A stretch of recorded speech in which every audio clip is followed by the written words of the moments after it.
Let's talk about COVID-19 restrictions, quarantine, all of that stuff in India compared to the United States. Hey everybody, my name is Jasmine and welcome back to the Jazzy Nation. Let's jump right into today's topic. Well, in India, I was a part of the initial stages of COVID. We locked down, we had our curfews, and honestly, initially those things were pretty strict and I didn't experience any negativity from the lockdown, from the curfews, and from all the different restrictions during the day, like if you could go to the grocery store, the different checkpoints, the lockdown areas and things like that. I always said this in my videos. I have a whole playlist all about quarantine in India.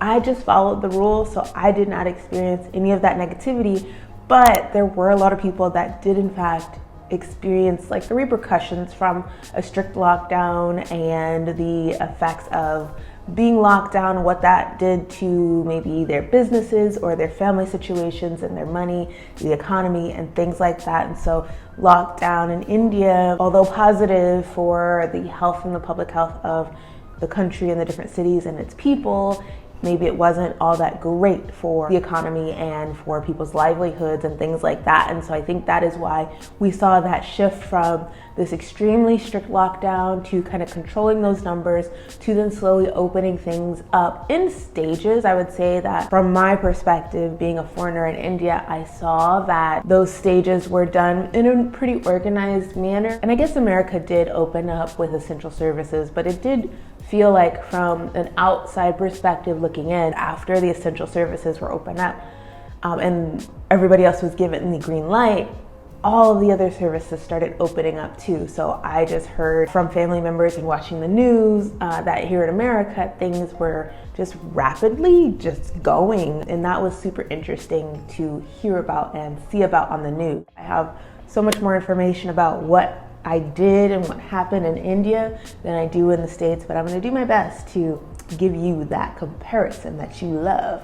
And thanks, Kia, for this question. I really appreciate all the questions and video ideas that you all give me because they help me know what to talk about and know what you guys want to hear from me and see from me. So leave your comments, questions, and video ideas down below. And of course, don't forget to subscribe to the Jazzy Nation. When it came to mask wearing, I know that here in America, we have an issue, a political issue when it comes to mask wearing, but in India, for the most part, people wear masks. And I think that that helped with controlling the spread of the virus. And I do think that for the most part, people followed the rule. I don't know if it was a mandatory rule that you had to wear a mask every time you were outside, but you know, that is what I saw for the most part. And honestly, I wore a mask even before COVID-19 because of the pollution and my allergies and riding in autos and things like that. I am very prone to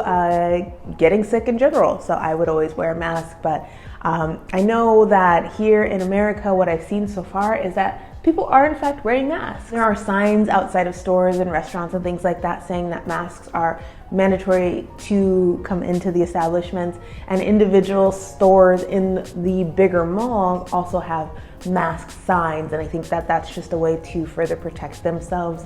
If somebody comes in without a mask, you can say like, there's a sign on the door, please put your mask on. And I saw that a lot in India. It was really, really great to see that they had signage in different languages with pictures and things like that, so that everybody could, for the most part, understand the rules and what people were asking, especially those businesses, because it was important for people to kind of get into that habit of these different rules. And I do think that in general, what we're seeing with COVID-19 and all the different rules and regulations is it's hard to change human behavior. One thing I did notice about living in India compared to living in the United States when it came to COVID-19, living overseas in general is a little bit more strict when it comes to security, in my opinion. I don't know.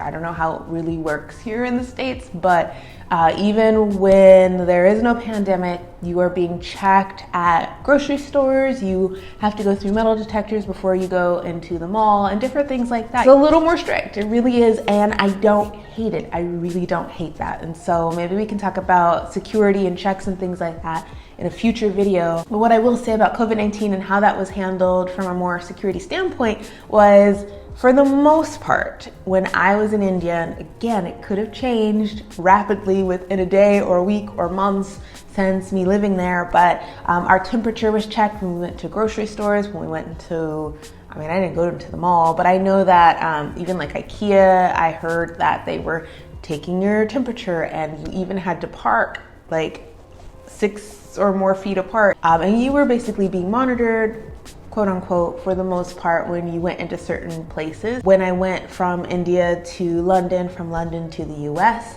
I don't even remember if I was required to have a COVID test. I don't remember. I just know that I did have one because I got sick, but that COVID test wasn't something that I had right before taking my flight. I don't know what it's gonna look like for everybody else.